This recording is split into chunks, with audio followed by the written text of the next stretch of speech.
ওয়ার্কের পক্ষ থেকে আপনাদেরকে ঈদের শুভেচ্ছা ও অভিনন্দন। ঈদ মানে খুশি, সমগ্র মানব জাতিকে ঈদের শুভেচ্ছা জানাই।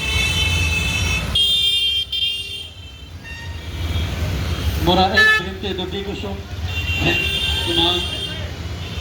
মোরা এক বৃন্তে দুটি কুসুম হিন্দু মুসলমান পথের মধ্যে পড়ে থাকে দরিদ্র অসহায়।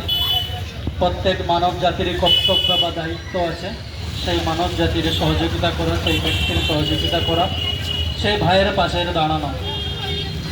আমরা জানি হযরত মুহাম্মদ বলেছেন, আপনি যদি ধারে যদি থাকেন এক ফোঁটা জল নষ্ট করবেন না।